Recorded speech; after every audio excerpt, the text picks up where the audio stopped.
현대로템 주주 여러분들 반갑습니다. 박 선생입니다. 오늘은 6월 2일 화요일입니다. 자, 올 들어 큰 낙폭을 겪었고 이러한 주가 반등이 좀 나와주면서 흐름을 바꿔주려 하고 있습니다. 자, 그러면서 마주한 이 거대한 매물대 무려 24.6%가 되는 엄청난 양입니다. 자, 이 구간에서 당연히 아래 구간 차익 실현 물량과 그리고 윗구간에 있던 원가 매도를 목표로 하는 물량이 계속 시장에 쏟아져 나올 수밖에 없는 구간입니다. 자, 오늘은 전체적인 현대로템 상황을 보면서요, 어떤 점을 우리가 기대해 볼 수 있는지 이야기해 보도록 하겠습니다. 자, 그리고 여러분들을 위해 준비해온 선물이 있습니다. 자, 지금 강하게 이어지는 이 반도체 주도 시장에 맞게 반도체 관련 종목으로 가지고 왔고요. 허나 많은 반도체 소부장이라고 하는 종목들, 사실 주가 오를 만큼 오르는 모습 보여주고 있죠. 하지만 오늘 가져온 종목은요, 여러분들이 흔히 알고 있는 반도체 관련 기업 아닙니다. 단기적으로는 15%, 크게 보신다면 몇 배의 수익도 만들어줄 만한 기업으로 가져왔습니다. 꼭 확인해서 가져가시고요. 댓글에 우리 주주분들 힘내자는 의미로 파이팅 한 번씩 남겨주세요. 남겨주시는 분들은 투자하는 데 도움이 되시는 이 박선생이 만든 기준지, 자, 여러분들께 남겨드리겠습니다. 자, 기준지가 잘 뭔지 모르시는 분들은요, 방송 끝에 제가 한번 설명 드릴 테니까요, 꼭 체크해 가져가시고요. 시작 전에 구독과 좋아요 한 번씩 부탁드리면서 본격적으로 가겠습니다. 자, 우선은 뉴스를 하나 볼 텐데요. 자, 잠시만요.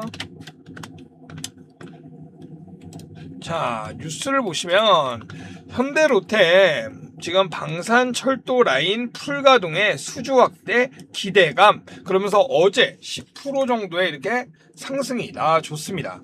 자, 그동안 사실 현대로템 수주 잔고가 꽉꽉 차고 있지만 이 가동률이 거의 100%에 차 있으면서 매출을 크게 더 끌어올리지 못할 것이라는 전망이 있었어요.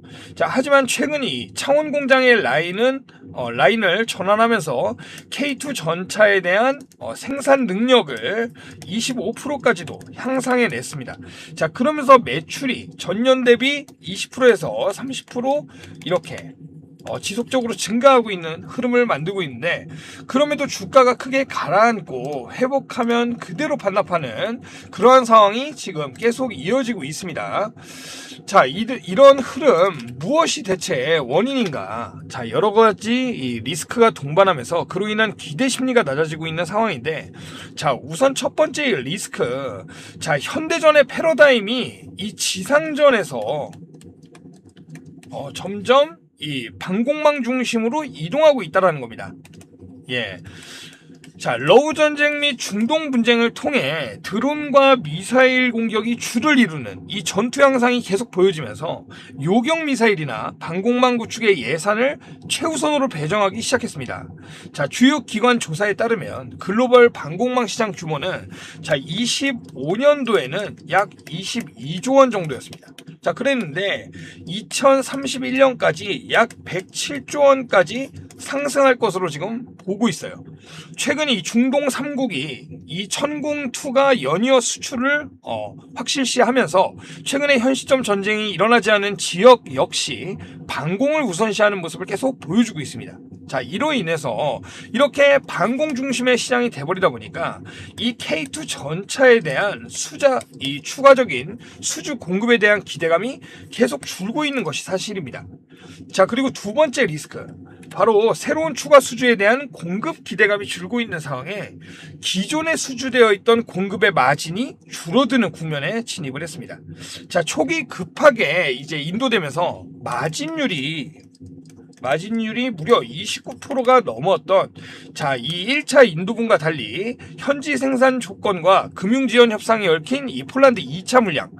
자, 이것은 이제 국내 양산부는 단가 구조상 마진율이 21% 수준으로 이렇게 추가적으로 계속 내려갈 것으로 지금 보고 있는데, 결국 수주 총액이 늘어났지만 판매당 남는 마진이 깎이고 있는 상황이 생기고 있습니다. 자, 그렇다면 지금 상황에서 주가를 다시 이렇게 역전해서 끌어올리기 위해 필요한 것은 무엇일까? 자, 우선 지금 굳어있는 이 추가 공급권이 터지면 또 이야기가 달라질 수 있겠죠. 이미 긍정적인 모습 보여주고 있는 이 루마니아. 자, 일단은 루마니아. 자, 그리고 장갑차에 이어서 K2 전차 패키지 논의가 있는 어디? 페루죠. 자, 그리고 마지막으로 이라크까지. 자, 새로운 공급처로 계약서에 도장만 딱 찍어준다면 주가 바로 다시 끌어올리는 효과를 만들 수 있겠죠. 또한 우리가 잊지 말아야 할 현대로템의 또 다른 사업 분야, 바로 철도 부분인데, 늘 방산에 가려져 있지만 이 고속철도 사업 분야가 우즈베키스탄 첫 수출로 인해 그 수익성이 어느 정도 증명이 되면서 북미 지역의 이 고속철 수주 모멘텀이 가시화가 되고 있고, 이것 역시 우리가 놓쳐서는 안 될 부분입니다.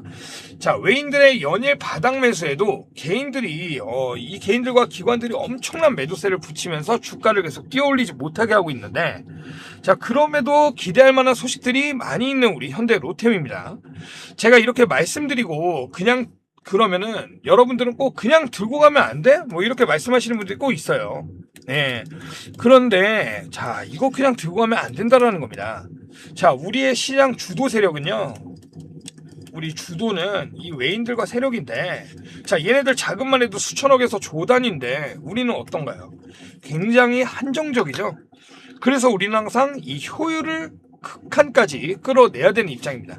자, 그래서 우리는 어떻게 해야 되냐? 바로 이 세력과 외인들이 하는 이 시장의 흐름을 타고 하는 매매를 우리도 따라가야 된다.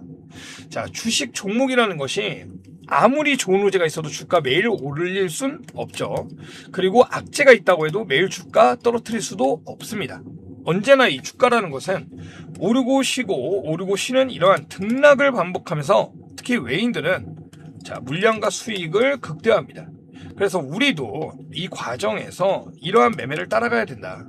자, 만약에 남들이 여기서 이렇게 끌고 왔을 때 이 구간까지 5% 수익을 봤다면요, 이 같은 구간 안에서 등락 매매만 잘해도요, 자, 10%에서 15%까지 수익을 늘려갈 수 있다는 겁니다.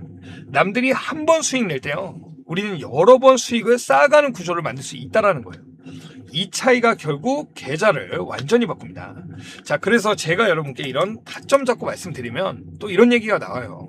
아니, 왜 근데 너는 주가 올라가고 있는데 여기서 정리하자 그러냐? 더 올라갈 것 같은데. 너무 아깝잖아. 그리고 주가가 떨어지고 있는데 왜 여기서 매수하라 그러냐? 이거 더 떨어지면 어떡해? 근데 여러분, 이게 바로요, 돈이 움직이는 방식이고요.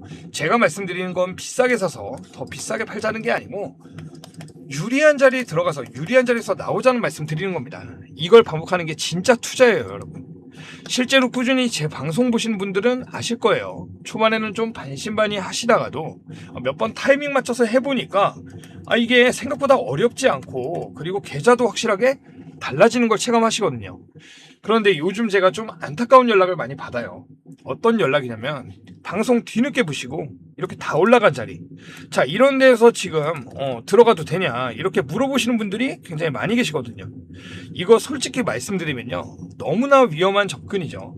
자, 타이밍이 어긋난 상태에서 들어가시면요, 아무리 좋은 종목도 손실로 이어질 수 있습니다. 그래서 제가 항상 강조드리는 부분이 있죠. 자, 물론 우리가 수익 보기 위해 투자를 하지만 이것보다 중요하게 생각하고 선행돼야 되는 게 있다. 자, 뭐냐? 바로 리스크 관리입니다, 여러분. 여러분, 일단은 잃지 않는 것이요, 더 크게 벌 수 있는 기회를 시장에 만들어 놓는 거예요. 그래서 여러분께 계속 이 매수 매도 타점들을 제가 구체적으로 말씀을 드리는 겁니다. 혼자서 판단하기 어려운 구간에서는요, 이 기준이 명확해야 시장에 흔들리지 않아요.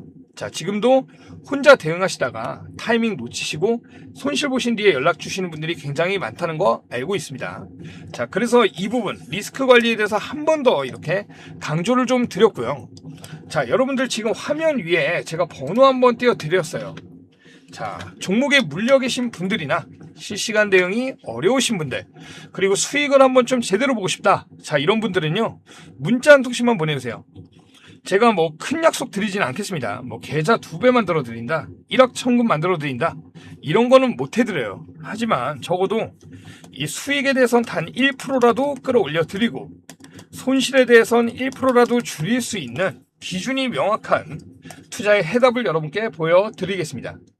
자, 위에 보이시는 010-8385-3655번으로 행복 두 글자 보내주시면요, 제가 여러분들 번호 하나하나 다 등록해서요, 앞으로 장중에 이렇게 타점 나올 때마다 제가 실시간으로 보내드리겠습니다.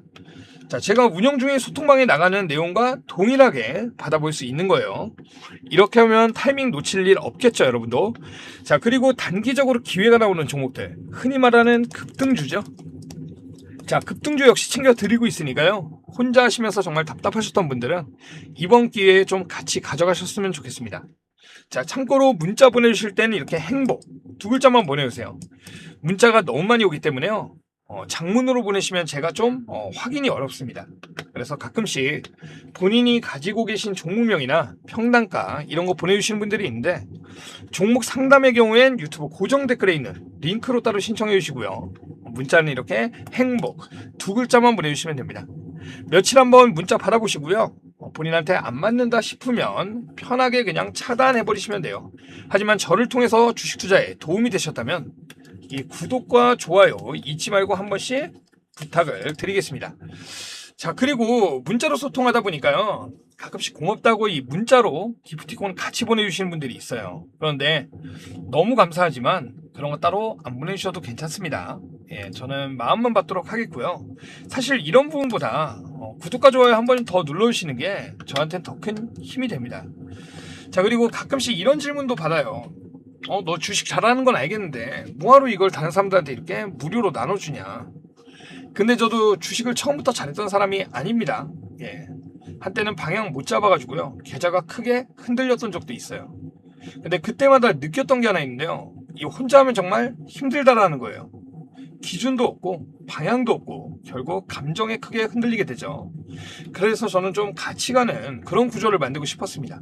적어도 이 투자하면서 혼자 하시면서 무너지지 않게 기준 잡아드리고 좀 같은 방향 보면서 가는 그런 길잡이 역할을 해드리고 싶었어요.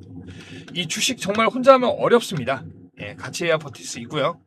자, 오늘 여러분들께 드리기로 했던 이 선물에 대해서도 이제 설명을 드릴 건데, 자, 오프닝에서 말씀드린 대로 반도체 관련 종목으로 가져왔는데요.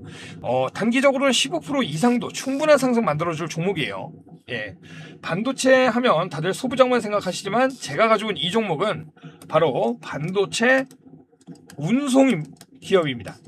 반도체 운송 기업이에요. 자, 이 반도체라는 상품 제작도 어렵고 비용도 어마어마하게 들고 그리고 엄청난 기술의 집약체죠. 자, 그래서 운송 시에도 정전기 방지나 습기 및 먼지 그리고 충격까지 원천 차단해야 됩니다. 그래서 이러한 배송에도 운송에도 전문 기술이 필요해요.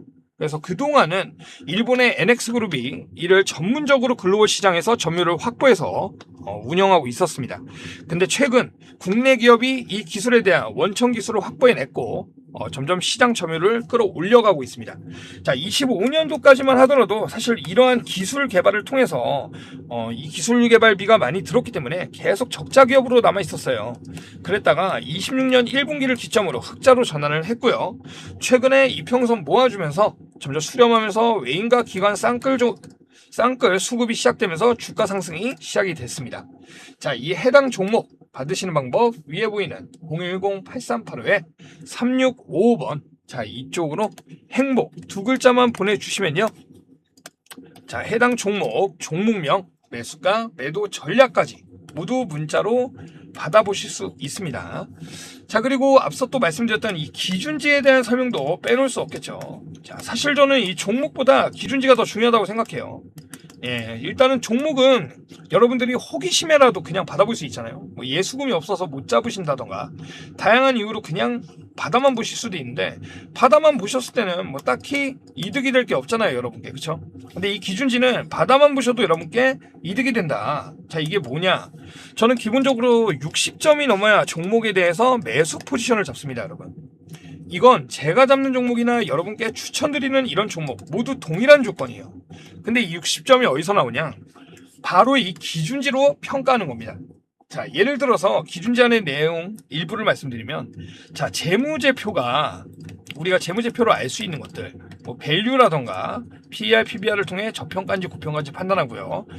또 성장성을 알 수 있죠. 자, 영업이익률인 OPM이라던가 또는 PEG 이런 지표를 통해 얼마나 성장하고 있는지 알 수 있죠. 자, 그리고 기업 내실도 알 수 있습니다. 자, FCF 잉여현금 흐름이라던가 그리고 부채 그리고 유보금, 또 생산기업이라면 이 생산 가동률 그쵸? 이런 것들을 통해서 내실을 알 수 있죠. 자, 그래서 이러한 지표를 통해서 재무제표가 시장의 상위 1%면 3점입니다. 그리고 시장의 상위 10%면 2점이에요. 자, 이런 식으로 점수가 차등 지급이 됩니다. 그리고 또 이 기준제한에 다른 내용. 자, 수주잔고가 시가총액 대비 몇 배냐, 몇 프로냐에 따라서 또 차등 지급이 있습니다. 점수가. 자, 그래서 이러한 점수들이 모여서 60점이 넘으면 매수할 만한 기업이다 라고 판단을 내리는 겁니다. 자, 그래서 이게 왜 중요하냐, 여러분들이 보유하신 종목이나 그리고 예정인 종목, 관심 종목, 자, 이 종목들을 한번 판단해 보시라는 겁니다. 점수를 한번 내보세요. 이게 정말 도움이 되실 겁니다. 예. 그래서 여러분들 이 종목도 종목이겠지만 이 기준지는 꼭 받아가셨으면 좋겠어요. 자, 오늘은 여기까지 말씀을 좀 드리겠고요. 자, 다음 영상에서는 더 정확한 분석과 새로운 소식을 통해서 또 인사를 드리도록 하겠습니다. 시청해주셔서 감사합니다. 박 선생이었습니다.